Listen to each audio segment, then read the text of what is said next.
Hello, this is Microphone Media. Please like, subscribe, and share. Thank you.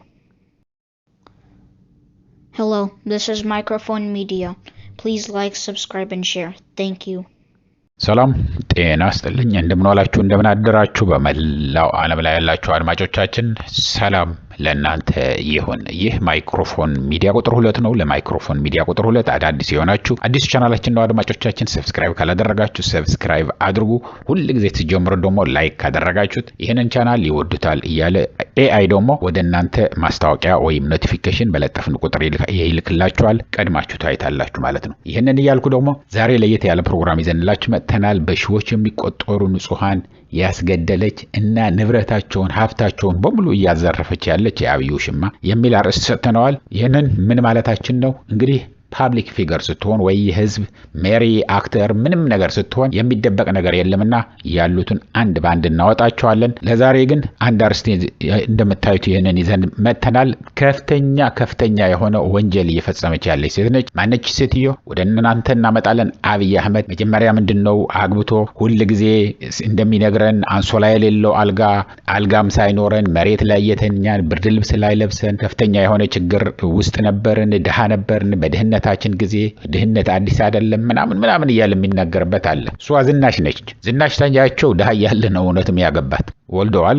በጊዜው በልጅነቱ ወልዶ አያት ሆነዋል እኮ የሚገርማቸው። አሁን አብይ አህመድ ግን ያው እንደምንም አድርጎ ወደ አሜሪካ ወጣቸውና እዚህ አሜሪካን ሀገር ኮሎራዶ ስቴት ውስጥ ተቀምጣ ያው ሴክሽን 8 የሚባል አለ በመንግስት እየተረዳች ትቀመጥ ነበር። ልጆቻቸውም ሲያስተምሩ ነበር። እሱም እዚህ ለተወሰነ ጊዜ ቆይቶ ነበር መሰለኝ። ግን ዋናው ነገሩ እሷ እዚህ እያለች አብይ አህመድ ዝም ብሎ አልተቀመጠም። አንደኛ የአባዱላ ሚስት እህት የሆነች እሷን ሊያገባ ተዘጋጅቶ እንደነበረ ብዙ ጊዜ ዴት እንዳደረጋት ብዙ ጊዜ ጓደኛሞች ፍቅረኛሞች ሆነው እንደተቀመጡ በዛም ከአባዱላ ገመዳ ጋር ብዙ የተቀራረበበት ምክንያትም በዛ ምክንያት እንደሆነ ዝናሽ እዚህ ያለች ማለት ነው አሜሪካ ነገር እሱ እዛ ተቀምጦ ማለት ነው። እና ዝናሽና እሱ እንደ በህግ አልተፋቱም እንጂ በህግ ተጋብተዋል ወይ አልተጋቡም ይሄም የምናውቀው ነገር የለም። ግን አይለያዩ አናውቅም እንጂ አዲስ አበባ ግን የአባዱላ ገመዳ የሚስቱ እህት የሆነች ገርል ፍሬንድ እንደነበረችው ጓደኛ እንደነበረችው ይታወቃል። አብይ አህመድ ይህንን ደግሞ ለማረጋገጥ ከፈለጋችሁ ያየሰው ሽመልስ የጻፈው መጽሐፍ ሂዳችሁ ማንበብ ትችላላችሁ በሰፊው ታሪኩ። የሚገርም ታሪክ አለ እዛ። አሁን ደግሞ ዋናዋ የዛሬው አርዕስታችን እና የአብይ አህመድ ውሽማ ነች ብሎ ደግሞ ዶክተር ሚልኬሳ እንደነገረን ፐርሰናሊ አውቃለሁ ብለዋል። ፍሬህይወት ነች። ፍሬህይወት የአሁን የኢትዮጵያ ቴሌኮሙኒኬሽን ዋና ስራ አስኪያጅ ወይም ስራ አስፈጻሚ ምንድነው የሚባለው የሷ ታይትል ላኩልን ሆና እየሰራች ያለችው ነው። ከፍተኛ የሆነ ወንጀል እየፈጸመች ነው ያለችው አድማጮች። ከፍተኛ ያለ ምንም ፍርድ ቤት ትዕዛዝ የእያንዳንዱ ንጹህ ህዝብ የእያንዳንዱ ሰላማዊ በሰላም የሚኖርን ህዝብ እያስጠለፈች እያዳመጠች ኢንፎርሜሽን ለአብይ አህመድ እየሰጠች የምታስጨፈጭፍ ያለችው አይነኬ ነው ያላት እንዳውም ዶክተር ሚልኬሳ። አትነካ ቢሊዮኖች ደግሞ ይሄ ዳታ ተወደደ አጣራ አድርገው እንዲህ አድርገው ባክህን በጣም እኮ ጊዜ ገንዘብ እየፈጀብን ነው እያላችሁ ብዙዎቻችሁ ስትማረሩ ምንድነው ችግሩ ብለን ደውለን ነው የጠየቅነው። የኢትዮጵያ ቴሌኮሙኒኬሽን የሚሰሩ ምንጮች አሉን። ምክንያቱም እዛ የሚፈጸም ያለው ወንጀል በህግ የሚያስጠይቅ ነው። ይሄ ለታሪክም የሚቀመጥ ነው። ይሄ ለፍሬህይወትም የሚያስጠይቃት ወንጀል እየፈጸመች እንደሆነ እንድታውቀው የሚያደርግ ቴፕ ነው ይሄንን የምንሰራላችሁ ያለ ነው አድማጮች። ምክንያቱም ስልካችሁ የእያንዳንዳችሁ ያለ ምንም የአንድ ወንጀለኛ ነው ተብሎ ከተጠረጠረ አንድ ዜጋ ማለት ነው ወደ ፍርድ ቤት ይሄዱና ከፍርድ ቤት ሄደው የፍርድ ቤት ትዕዛዝ አውጥተው መጠለፍ ይችላል ብሎ ፍርድ ቤት ካልጻፈ በስተቀር የእያንዳንዱን ሰው እየሰለለች ያለበትን ፒን ፖይንት እዚህ ቦታ ነው ያለው። ምክንያቱም ስልክህ የት እንዳለ ይነግራቸዋል፣ ይታወቃል። የትኛው ሆቴል እንደሆነ፣ በየትኛው በር እንደገባ፣ በየትኛው በር እንደወጣ ሁሉንም ነገር ማወቅ ይችላሉ ቴሌኮሙኒኬሽኖች። ተደብቀን ነው ማንንም አያውቀንም ምናምን እንዳትሉ።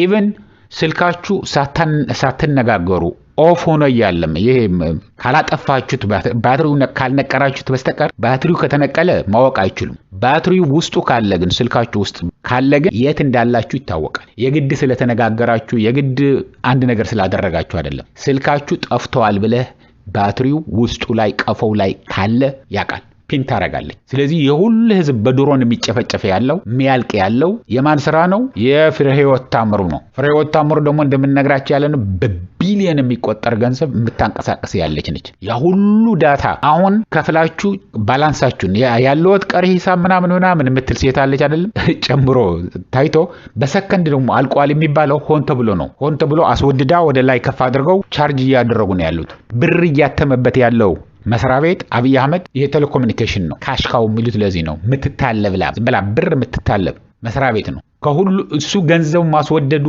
ውድ ማድረጉ ምናምን ወንጀል ነው እያልኩ አይደለም። እሱ ያለ መጠቀም መብታችሁ ተጠቅማችሁ አልገዛም ካላችሁ ማንም አስገድዶ የሚያስገዛችሁ የለም። ወንጀሏ ግን ምንድነው?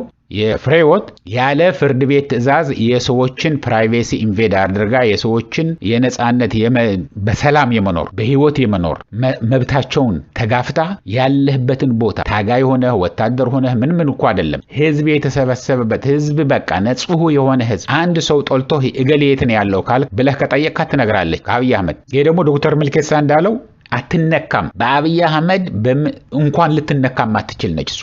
አትነኬ ብለዋታል ዶክተር ሚልኬሳ። ምክንያቱም አንደኛ ወዳጁ ነች፣ ሁለተኛ ከፍተኛ የሆነ የቆሻሻ ስራ የምትሰራለት ያለችው እሷ ነች ከህግ ውጭ ሆና። ይሄ በከፍተኛ በወንጀል የሚያስጠይቅ ነው። ብዙ ህፃናት፣ ብዙ ገዳሞች፣ ብዙ ምንም ነገር የማያውቅ ህዝብ በድሮን የሚደበደበ ያለው የማን ስራ ነው? መጀመሪያ ቴሌኮሙኒኬሽን የት እንዳሉ የት እንደሚመታ ይነገረዋል። የት አካባቢ ነው ያሉት እንደዚህ አይነት ቁጥር ያላቸው ይባላል። እንደዚህ እዚህ ቦታ ነው ያሉት ይባላል። ከዛ በኋላ ድሮን ተልኮ ይደበደባል ያልቃል እንጂ ገንዘባችሁ አሁን ለምሳሌ እኛ አንገዛም ዳታ አንገዛም ካርድ አንገዛም ብላችሁ ዝም ብትሉ መብታችሁ ነው። አንዱ የ100 ብር ካርድ ለአንድ ደቂቃ ነው ማስከፈላችሁ ማለት ደግሞ የቴሌኮሙኒኬሽን መብት ነው። ስለዚህ ገንዘባችሁ ኪሳችሁ ላይ ነው። አገልግሎቱን አልጠቀም ካላችሁ ማንም የሚወስድባችሁ የለም። ያ ወንጀል ነው እያልኩ አይደለም። ወንጀሉ ያለ ፍርድ ቤት ትዕዛዝ እየተገደለ ያለ ንጹሃን ነው የምንነግራችሁ ያለ ነው። እና ዝናሽ ታያቸው ከአሜሪካ እሱ ጠቅላይ ሚኒስትር ሆነዋል ሲባል ነው ሮጣ የመጣችው። ምክንያቱም ታውቅ ነበር እዚህ ሀገር ሆና እንደነገረን ዶክተር ሚልኬሳ አሁንም እዚህ አሜሪካን ሀገር ስትኖር ነበር። ጠቅላይ ሚኒስትር ሆኖ ተመርጠዋል ሲባል ይችን ሊያገባ ነበር፣ ፍሬህይወትን ያገባል ተብሎ ነበር የተጠበቀው። ግንስ ምን ሆነ? ዝናሽ ደግሞ ልጆቿን ሰብስባ ከቻለች ወደ ኢትዮጵያ መጣ። ያኔ ኦሮሚያ ክልል ፕሬዚደንት ማን ነበረ? ለማ መገርሳ ነበር። ለማ መገርሳ ቤት ጋር ሄዳ አረፈች። አረመጣለች እንደዚህ ዝናች ምናምን ሲባል ያው የታስቦ የነበረውን ጋብቻ ወደ ቤተ መንግስት ወደ 4 ኪሎ ይዘዋት ልትገባ የነበረችውን ፍሬህይወት ቀረና የቴሌኮሙኒኬሽን ብር የማተብ ስራ ትሰሪያለሽ፣ የምትፈልጊውን ገንዘብ ይሰጥሻል፣ ሁሉንም ገንዘብ በእጅሽ ይሆናል፣ ዘመዶችሽ በሙሉ ዘርመንዘርሽን ያልፍላቸዋል ብሎ አሁንም ያው እንዳለ ነው የሚሉን ያሉት እንደቀጠለ ነው። ይሄ ግን አሁን ያው ከየት እንዳገኘነው ሶርሳችን እየነገርን ነው። ይሄንን ያልኩ አድማጮቼ አሁንም ቢሆን ይሄንን ሰውዬ በስልጣን እስከቆየ ድረስ የማይደርስ ወንጀል የለም። ይሄንንስ አይደረግም በምንም ተአምር። ይሄማ እንዴት ጽያፍ ነው፣ ይሄማ ኖር ነው የሚባል ነገር በአብይ አህመድ የለም። በሰውነቱም በጣም ደካማ ብልሹ የሆነ አሰራር ነው ያለው። በተግባሩም የሚሰራ ያለውን ህዝብ ላይ የሚያደርሰው ነው ያለውን ወንጀል ደግሞ ቆጥረህ ሰፍረህ የማያልቅ ነውና ይሄ አሁን አንደኛ ነገር በ5 አቅጣጫ እየመጡ ነው ብለናቸዋል። ባለፈው ቪዲዮ ላይ እየመጡ ነው። ግን ስራችሁን ስሩ። አዲስ አበባ ቁጭ ብላችሁ መቼ ነው የሚመጡት ብላችሁ ብትሉ ይሄ አታግዙም ያላችሁት። እያንዳንዱ የአዲስ አበባ ህዝብ አሁን በጣም ብዙ ነው አይደለም? ተነቅሎ እርግጥ ከመሃል አዲስ አበባ ተነቅሎ ወጥቶ ሸገር ላይ ጥለዋቸዋል። በታቱ ነው ያው የፒያሳ ሰው እኮ አንድ ቦታ ላይ ወስዶ ቁጭ ቢያደርገው አንድ ነገር ነበረ። አትሊስት እድራቸውን፣ ማህበራቸውን፣ ትስራቸውን፣ ግንኙነታቸውን ይቀጥል ነበር እዛ። ግን ምን ያደርጋል? መላው እና ማርያም ግማሹ ገጣፎ፣ ግማሹ ሰባታ፣ ግማሹ ሱሉልታ፣ ግማሹ አዲስ አበባ ሳምዌር በታቱ ነው ቁጭ አድርጎት ያለው። ይሄ ደግሞ ሆን ተብሎ የተሰራ ስራ ነው። ምክንያቱም ምን አሉ? የፒያሳ ሰዎች እንዳሉ ነቅለን በትነናቸዋል። በጠራራ ፀሐይ ሄደን ምኒልክ ሐውልት ጊዮርጊስ ፊት ለፊት ያለው ማለት ነው ብናፈርሰው ማንም መጥቶ የሚያስቆመን የለም አሁን ብሎ ሽመልስ አብዲሳ ሲናገር እኔ በጆሮዬ ሰምቼዋለሁ፣ በአይኔ ማይቼዋለሁ ቪዲዮ ላይ። ማንም ሊያስቆመን አይችልም። ምክንያቱም የሉም እዛ ይኖሩ የነበሩ ልጆቻቸው የመስራቾቹ የልጅ 7 ዘራቸውን እዛ የኖሩትን ነቅለን አባረናቸዋል። አሁን ያለችው አዲስ አበባ ኢሬሌቫንት አርገናታል። አዲስ ህዝብ መጥቶ እንዲሰፍርባት አድርገናል። ለእያንዳንዷ ስኩዌር ሜትር ደግሞ ወይ ደግሞ እያንዳንዷ ካሬ ለምንፈልገው ሰው ነው የምንሰጠው። እነዛ ሊያስቆምን የሚችሉትን አባረናል፣ አጥፍተናል ብሎ ሲናገር ሰምቻለሁ። ያውም በኦሮምኛ እኮ አይደለም በአማርኛ ነው። እኔ እኮ በጣም የሚገርመኝ እኮ መለስ አንድ ቀን እንኳን ቢሆን በትግርኛ ሲናገር ሰምታችሁ ታውቃላችሁ? አንድ ጊዜ ከዚህ በፊትም ብየዋለሁኝ። እዚህ አሜሪካን ሀገር የኢትዮጵያ ኤምባሲ አዲስ ትልቅ ኤምባሲ ተሰራና እሱን ለመመረቅ መጥቶ ስብሰባ አደረገ። እዚህ ያለውን የኢትዮጵያ ኮሚኒቲ ጠራና ከዛ በኋላ አነጋገረን። ያኔ አማርኛ ማትችል አንድ ሴት የነበረች እጇን አውጥታ በጣም ደስ ብሎኛል፣ አንድ ቃልም ብትሆን ልጠይቅ ፈልጌ ነበር በትግርኛ ብትነግረኝ ምናምን። አይ አሁን እንግዲህ ያው ስብሰባው እያደረገን ያለነው ብዙ አማርኛ የሚሰማ ህዝብ ነው ያለው።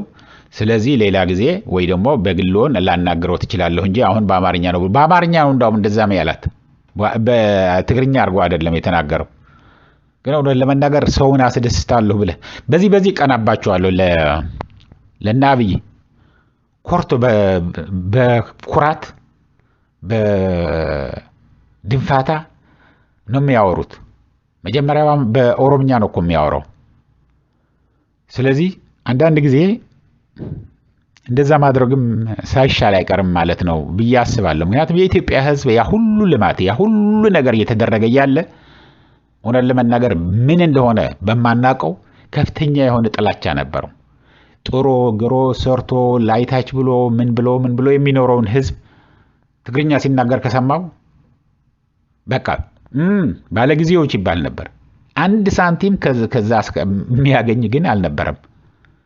አሁን እንግዲህ ባለጊዜዎቹ እንዴት እንደሚያደርጉ ባለጊዜ ሊያስብልህ የሚችለውን አሁን ምን እየተደረገ እንዳለ እዩት።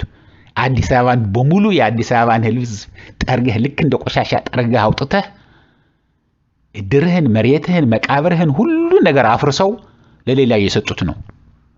ባለጊዜ ማለት ይሄ ነው።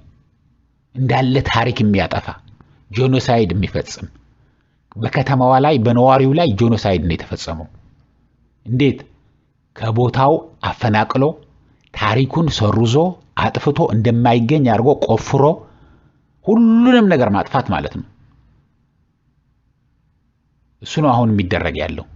ይሄ ነው ባለጊዜ ማለት።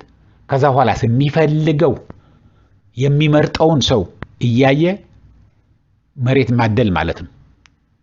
ለፎቁም ይሁን ለምንም ይሁን ባለ ንብረቶቹም ይሁንት ያሉት የአዲስ አበባ ያሉትን ሰው ይንገሩን። ይህንን ያልኩ አድማጮቼ ለአሁን እዚህ በቃናል። እስከሚቀጥለው ጊዜ ድረስ እንደዚህ እየተከታተልን የያንዳንዱ እናመጣለን። እስከዛ ድረስ ግን ሰላም ዋሉ፣ ሰላም ደሩ፣ ቻው።